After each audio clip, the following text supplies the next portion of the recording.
There are stories from history that never make it into school books, stories that are buried in whispers, locked away in dusty archives and spoken about only in the shadows. Imagine a community that promised heaven on earth, but instead delivered a nightmare of twisted desires, broken innocence, and rituals so disturbing they could freeze your blood. In the mid-19th century, behind closed doors in New York, a so-called utopian society practiced beliefs that blurred the lines between faith and depravity. What began as a vision of spiritual purity quickly descended into one of the darkest social experiments in American history, where sex, power, and control were woven into every part of life. This was not just a cult. It was a carefully structured machine of horror disguised as salvation, and its members were trapped in a cycle of manipulation and abuse they could never escape. In the mid-19th century, America was restless with movements that promised a better future, utopian experiments that drew in people desperate for meaning in a rapidly changing world. Among these radical communities, few carried a reputation as alluring and yet as deeply sinister as the Oneida Community. At its heart was a vision of perfect Christian harmony, a society stripped of sin and selfishness, where the bonds of traditional marriage and family were said to no longer exist. On the surface, this dream appeared to glitter with the possibility of equality, a chance to transcend the suffering and chaos of ordinary life. But beneath that polished surface lurked a set of beliefs that would warp intimacy, manipulate trust, and open the door to practices that would ultimately horrify outsiders once the truth began to seep out. To understand how such a society was born, one has to enter the mind of its founder, John Humphrey Noyes, a man who proclaimed himself chosen by God to reshape not only religion but also the very way human beings expressed love and sexuality. Noyes did not appear at first as a monster, but as a charismatic preacher with a grand idea. He believed he had unlocked the secret to creating a heaven on earth. Obsessed with the concept of perfectionism, he taught that true believers could reach a state free of sin, where selfishness and individual desire dissolved into communal living. It was a message that resonated with those who were disillusioned by mainstream churches and the rigid structures of society. At a time when religious revival swept across America in waves, Noyes' words stood out because he was not promising salvation after death, but instead a paradise here and now. People wanted to believe him. Farmers, widows, young seekers, and discontented families gathered around his vision, convinced that they could play a role in building God's kingdom on earth. But paradise came with rules, and those rules masked a darker agenda that would unfold in the years to come. The Oneida Community was officially established in upstate New York in 1848, and almost immediately its philosophy diverged sharply from anything that resembled the outside world. Noyes preached that monogamy, the foundation of traditional society, was nothing more than a selfish institution. To him, exclusive love was a form of idolatry, where one person was elevated above the community and, by extension, above God. His solution was a radical reimagining of marriage, which he called complex marriage, a system where every man and every woman in the community was considered married to each other. On paper, this appeared to erase jealousy, to level hierarchies between the sexes, and to promote unity. In practice, it created an environment where boundaries dissolved, and the individual's ability to choose or refuse a partner was stripped away under the cloak of religious devotion. Members were not allowed to form private attachments or commit themselves to one partner, for that was considered sinful. Love was no longer personal, it was a communal resource to be distributed according to Noyes' teachings. This philosophy attracted attention, both fascinated and horrified, from outsiders. Newspapers wrote about the strange sect in New York where marriage had been abolished, while visitors whispered rumors of shocking behaviors hidden behind the idyllic appearance of farmhouses and workshops. To those within the walls of the community, however, these practices were sacred duties, spiritual exercises that tested their devotion. But the darker implication was that love and sex were no longer grounded in mutual desire. They were controlled, systematized, and orchestrated by leaders who decided when, where, and with whom intimacy would occur. The utopian dream had become a machine, one where human connection was stripped of choice and replaced with obedience to a doctrine that blurred the line between faith and exploitation. The origins of this doctrine are critical because they reveal how easily lofty spiritual ideals can slide into something nightmarish. Noyes was not simply calling for communal living. He was dismantling the very structure of identity by targeting the family unit. By eliminating exclusive bonds, he could ensure loyalty flowed upward toward him and his theology rather than between husbands and wives, parents and children. To new converts, this might have seemed liberating at first, a chance to escape jealousy, betrayal, or heartbreak. But the subtle cruelty was in how it broke down personal autonomy. Love, which most people saw as sacred, private, and deeply human, became a communal tool, subject to rules and oversight. Members learned quickly that their most intimate choices were no longer their own. The foundations laid during these early years created a chilling stage for what would follow. The idea of complex marriage opened doors to practices that would cross ethical lines again and again, but in 1850, when the community was still young, it was framed as spiritual innovation, a bold strike against the corruption of mainstream society. Visitors who toured the community were often charmed by the neat rows of buildings, the industrious workshops producing silverware, and the cheerful demeanor of its residents. Yet few could see the hidden cost beneath those smiles. Behind the polished front was a world where human desire had been reprogrammed, where choice had been stripped in the name of devotion, and where the seeds of much darker rituals were already beginning to grow. The origins of the Oneida community were rooted in the same soil that birthed countless utopian experiments across America, but its particular obsession with controlling intimacy set it apart. Noyes' vision was intoxicating because it offered to free people from sin while simultaneously taking ownership of the most private aspects of their lives. Members surrendered willingly, convinced they were participating in the dawn of a new age. They could not yet know that what seemed like liberation was, in fact, the beginning of captivity, and that the paradise they thought they were building was already taking shape as a prison, one with invisible bars woven from theology, ritual, and control. The doctrine of complex marriage was not just a passing idea whispered among members of the Oneida community, it was the very foundation upon which their entire society rested, a radical restructuring of human relationships that altered every aspect of daily life. To outsiders, it seemed incomprehensible, even grotesque, that such a system could exist in the rigid moral climate of 19th century America, yet within the high walls of Oneida, it was not only accepted but enforced as divine law. John Humphrey Noyes declared that exclusive marriage was nothing more than an act of selfishness, a barrier that separated individuals from the greater unity of God's kingdom on earth. To him, love should not be limited or confined. It should flow freely among all members, unbound by the chains of fidelity, jealousy, or family loyalty. In theory, every man had access to every woman, and every woman had access to every man, creating what Noyes described as a perfect balance of shared affection. But in practice, it created a nightmarish system of control, where choice was stolen under the guise of holiness, and intimacy became a communal duty rather than an act of personal desire. From the moment a person entered the Oneida community, they were stripped of the right to form exclusive attachments. Husbands and wives who had once lived together in the outside world were separated, their bonds dissolved by the rule of complex marriage. Parents were discouraged from maintaining close ties to their own children, as even family love was seen as an obstacle to unity. Romantic love was considered dangerous, something that could fracture the community with jealousy and favoritism. Instead, intimacy was assigned, negotiated, and overseen by the elders who acted as gatekeepers of this system. The human heart, once private, was no longer one's own. It was a resource to be allocated for the supposed good of the whole. In this way, the doctrine broke down the natural boundaries of affection, turning love into something impersonal, clinical, and controlled. To enforce this philosophy, the community developed rituals and rules that dictated how relationships were formed. One of the most chilling aspects was the regulation of sexual encounters. Unlike the free love movements that would arise later in history, Oneida's system was not truly about freedom at all. It was about control disguised as equality. Men and women could not simply choose one another based on attraction or affection. Instead, encounters were often arranged through intermediaries or guided by the leadership's approval.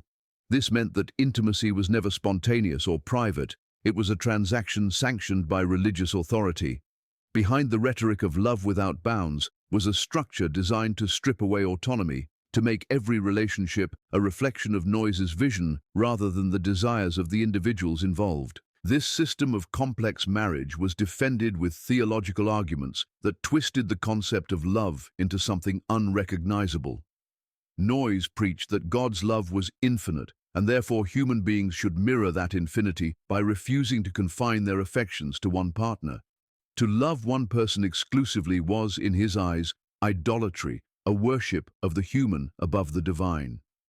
This reasoning placed members in a state of constant spiritual tension, for to desire exclusivity was to risk being labeled sinful and selfish. Those who struggled with jealousy or longed for a singular bond were subjected to criticism sessions, public examinations where their emotions were exposed and condemned. These gatherings reinforced the doctrine by shaming those who clung to natural human desires. Fear and humiliation became tools to mold the community into compliance, ensuring that even private thoughts could not escape the grip of the collective. The psychological toll of complex marriage was immense. Members learned to suppress their own feelings, to silence the instinct for personal love in favor of a detached submission to the system. Women in particular were caught in a double bind, told that the doctrine freed them from the oppression of patriarchal marriage. Yet in reality, they were made perpetually available to the desires of the community under the pretense of equality. Men, too, were stripped of choice, forced to accept intimacy not as a personal act, but as a duty to be performed according to spiritual instruction. Over time, the boundaries between love, obedience, and coercion dissolved until members could no longer distinguish genuine affection from ritual obligation. For those outside the community, the rumors of complex marriage stirred fascination and revulsion. Neighbors whispered about orgiastic practices and newspapers hinted at scandalous behavior hidden behind the neat facades of the Oneida compound. But those who lived inside did not experience it as wild freedom. They experienced it as a constant surveillance of their emotions, a reshaping of their most intimate instincts into a collective mold. Every bond was temporary, every encounter subject to scrutiny, every longing scrutinized for traces of selfishness. The doctrine created a hollow world where intimacy was everywhere and nowhere at once, omnipresent but stripped of warmth, an endless cycle of shared bodies without the security of shared hearts. The chilling genius of complex marriage was that it made rebellion nearly impossible. To long for exclusivity was to reveal weakness, to risk public shame, and to mark oneself as spiritually flawed. Members learned to discipline their own thoughts, to self-police in ways that left them dependent on the community for validation. The family, the most basic unit of society, had been dismantled, leaving only the collective, and above it all, the voice of Noyes himself dictating the flow of desire. What seemed at first like an experiment in equality was in truth a mechanism of control that eroded individuality at its core. It was this dismantling of choice and identity under the mask of divine love that transformed the doctrine of complex marriage into something monstrous, something that turned the most private expressions of humanity into instruments of power. One of the most disturbing aspects of the Oneida community was the way its doctrine reached into the lives of the youngest and most vulnerable members, shaping their upbringing not with the innocence of childhood, but with calculated rituals of initiation that blurred the boundaries between faith, sexuality, and obedience. The belief system crafted by John Humphrey Noyes did not stop at reimagining marriage and dismantling the family unit. It extended into the process of how new generations would be trained, molded, and eventually absorbed into the system of complex marriage. For the community to sustain itself, it required not only converts from the outside, but also the transformation of its children into devoted followers, and this transformation involved practices that would shock and horrify any who looked too closely. Children born into the community were immediately separated from their parents, a deliberate act to sever the natural bond of affection that might challenge the collective's authority. Parents were discouraged from seeing themselves as the primary caretakers, as exclusive love between parent and child was considered just as selfish and dangerous as exclusive romantic love between adults. Instead, children were raised communally, placed in the hands of appointed caretakers who rotated responsibilities. This was justified as a way to eliminate favoritism and to ensure that each child belonged equally to the entire group. But beneath the surface, this separation created a chilling dynamic, where children grew up not with the security of familial love, but under constant observation, their identities shaped from the very beginning to conform to the doctrines of Oneida. As children reached adolescence, the community introduced them to the concept of complex marriage, not gradually or with care, but with deliberate rituals designed to initiate them into the sexual system that defined the group. The teachings of Noyes framed this as spiritual development, a path to enlightenment where young people were to learn the principles of self-control and detachment from exclusive bonds. In practice, however, these rituals often placed adolescents in vulnerable positions where older members were encouraged to guide them into sexual activity under the guise of religious instruction. This process, referred to in sanitized terms, was in reality a system of exploitation, one that used theology to excuse acts that stripped young members of their autonomy and innocence. The doctrine of male continence, a practice promoted by Noyes, was central to this initiation. Men were instructed to control themselves during sexual encounters, to avoid climax as a way of conserving energy and maintaining spiritual discipline. Younger members, especially young girls, were often paired with older men who were supposedly more skilled at this practice, under the claim that it would protect them while also guiding them into the community's way of life. This arrangement, framed as education, created a dynamic where the imbalance of power was staggering, where youth were placed in situations they could neither fully understand nor refuse. The line between religious training and abuse blurred completely, hidden under layers of doctrine that claimed such acts were acts of love, service, and spiritual elevation. For the young men, the initiation was no less troubling. They, too, were introduced to sexual activity in controlled ways, often paired with older women who were said to help them learn discipline. The system created an environment where natural growth and self-discovery were replaced by rituals that denied privacy, choice, and personal readiness. Sexuality was not something explored in the safety of personal relationships, but was dictated by the community, stripped of tenderness, and turned into a mechanism of indoctrination. For the leaders of Oneida, this was a necessary step to ensure that new generations would not only accept but internalize the doctrine, binding them to the system as firmly as their parents. The psychological effects of these initiation rituals were profound. Children grew up in an environment where boundaries were deliberately erased, where love was always conditional upon obedience, and where intimacy was presented not as a personal choice, but as a communal duty. They were denied the experience of forming exclusive attachments, told that jealousy, longing, or resistance were sinful flaws to be overcome. Instead of learning about trust and affection within the safety of family, they were thrust into a world where even their earliest relationships were monitored, guided, and reshaped to serve the community's agenda. The result was a generation raised to suppress their instincts, to question their own emotions, and to see their bodies not as their own, but as instruments of spiritual practice. Outsiders who heard whispers of these practices were horrified. Rumors spread of children being raised without parents, of strange rituals that blurred the innocence of youth, of teenagers drawn into unsettling relationships under religious pretenses. Yet the walls of Oneida remained largely closed to inspection, its members trained to defend their practices with theological language that painted outsiders as ignorant, sinful, or bound by outdated moral codes. To the members themselves, the system was normalized, part of the daily rhythm of life, so deeply woven into the structure of their existence that few could see it for the horror it truly was. The initiation of children and adolescents into the world of complex marriage stands as one of the darkest elements of the Oneida community, a reminder of how easily ideology can corrupt the most vulnerable when cloaked in the authority of faith. By dismantling the family, by replacing love with doctrine, and by manipulating the very process of growing up, the community ensured that new generations would never know another way of life.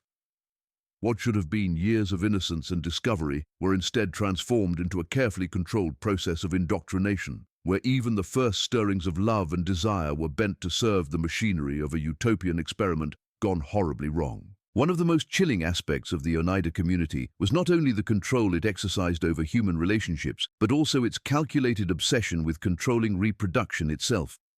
John Humphrey Noyes believed that the perfection of society could not be achieved through love and marriage alone, but through a deliberate manipulation of who was allowed to bear children and who was not. This was not left to chance or the private choice of couples, since couples did not exist within the system of complex marriage, but was determined by the community leadership through a practice that foreshadowed eugenics decades before the word would even come into common use. It was called stirpiculture, a program designed to engineer the next generation, to shape the very bloodlines of the community by deciding who was deemed spiritually and physically fit to reproduce. In this way, even the most fundamental act of human life, the creation of children, was placed under the tight grip of ideology, stripping members of one of their most basic rights and transforming reproduction into yet another mechanism of control. Stirpiculture began in the late 1860s, but the seeds of the idea had been present long before. Noyes saw children not as individual souls to be cherished, but as resources for the community's future, blank slates that could be shaped into perfect beings if their bloodlines were carefully managed. Women who might have longed for children found themselves at the mercy of the program, waiting for permission that might never come. Men, too, were subjected to evaluation, their worth as potential fathers measured not by their personal desires but by their usefulness to the collective experiment. Those selected for reproduction often felt honored, told they were chosen to carry on the sacred mission, while those denied were left with the humiliation of knowing they had been judged inadequate, spiritually or physically unfit to continue the line. The psychological toll of this program was immense. Imagine being told that your body, your capacity to bring life into the world, was not your own to decide, but subject to the decree of a council. Members internalized this control, learning to suppress the natural yearning for family or legacy, bending their deepest instincts to conform with the ideology. The system destroyed the very concept of parenthood as it existed outside the community. Even when children were born through the stirpiculture program, they were not raised as the children of their biological parents. They belonged to the community, raised collectively and kept apart from exclusive familial bonds. In this way, reproduction became not an act of love, but a utilitarian process, a cold and calculated effort to shape the future according to Noyes' blueprint. The stirpiculture program also revealed the stark imbalance of power within the community. While it was framed as a collective decision, it was Noyes who held the final say. He was the one who decided which pairings were spiritually suitable, who had the right to pass on their bloodline, and who would be denied. His vision of divine perfection masked an authoritarian grip that reached into the most intimate corners of his followers' lives. Members were taught to see this control not as a violation, but as a sacred duty, a necessary sacrifice to ensure the purity and strength of the community. Yet beneath the religious veneer, it was a chilling form of domination, one that stripped people of agency over their own futures. The outside world looked upon these practices with fascination and unease. Newspapers reported on the strange experiment in upstate New York, where people did not marry in the ordinary sense, and where even childbirth was subject to communal decision. To outsiders, it seemed a grotesque violation of nature, an attempt to play God with human lives. But inside the community, members defended the system, repeating the rhetoric they had been taught, believing they were part of something greater than themselves. They did not see stirpiculture as a theft of their autonomy, but as proof that they were instruments in the construction of heaven on earth. For the children born under this program, the weight of expectation was immense. They were told they were special, that their very existence carried the promise of perfection, that they were chosen. Yet they grew up in the same system that denied them parents, that raised them communally, that treated them as products of an experiment rather than as individuals. The pressure to embody the ideals of the community was suffocating, leaving them trapped in the same cycle of control and manipulation that defined the lives of their parents. In this way, the program did not create perfection, but perpetuated trauma, embedding it deeper into each generation. The obsession with controlling reproduction shows just how far the Oneida community went in its attempt to dominate every aspect of human life. It was not enough to govern love, sex, and family bonds. They sought to engineer life itself, to dictate who could exist and under what conditions. This was not only a denial of individual rights, but an erasure of human identity, reducing people to tools in a grand experiment, their worth measured not by their humanity, but by their utility to the collective vision. The result was a world where even the act of creating life was drained of intimacy and transformed into an extension of power, Perhaps the most haunting legacy of the Oneida community is not only found in its doctrines or its practices, but in the psychological grip it held over its members, a grip that left them trapped in an endless cycle of fear, submission, and confusion. While outsiders looked upon Oneida with suspicion, gossiping about its peculiar ways, those who lived inside its walls endured a reality far darker than rumors could capture. At the heart of this reality was a constant state of tension, a belief instilled in every member that leaving the community meant spiritual damnation, while staying demanded complete surrender of body, mind, and soul. It was this psychological prison that kept men, women, and children bound to the experiment, even as it consumed their identities and reshaped their understanding of love, family, and self. From the very beginning, members were taught that the community was God's chosen kingdom on earth, that nowhere else in the world could salvation be found. To question the system was to question God himself, and to harbor doubt was to invite shame and public correction. Within this framework, fear became a constant companion. Fear of disobedience, fear of selfishness, fear of being labeled spiritually weak. The Oneida community made use of a practice known as mutual criticism, where individuals were brought before their peers to be examined, their flaws and failings exposed in brutal detail. These sessions could be humiliating, stripping away any sense of privacy or dignity, but they reinforced the community's control by making members internalize the judgment of the collective. Over time, the voices of neighbors, friends, and fellow believers merged with the inner voice of conscience, leaving no space for personal autonomy. The psychological toll of such constant scrutiny cannot be overstated. Members learned to mask their true emotions, to suppress feelings of love, jealousy, or longing, knowing that any hint of exclusivity or desire for privacy could be condemned. Intimacy became an obligation rather than an expression, and those who hesitated were labeled selfish or spiritually unworthy. For women, the burden was especially heavy. They were told that the system liberated them from patriarchal control, yet they were expected to be perpetually available for the collective, their bodies subject to the doctrines of complex marriage and stirpiculture. Men, too, bore the weight of this pressure, forced to conform to a system that demanded constant discipline and obedience. In both cases, natural human impulses were reframed as flaws to be corrected, and individuality was slowly eroded under the weight of doctrine.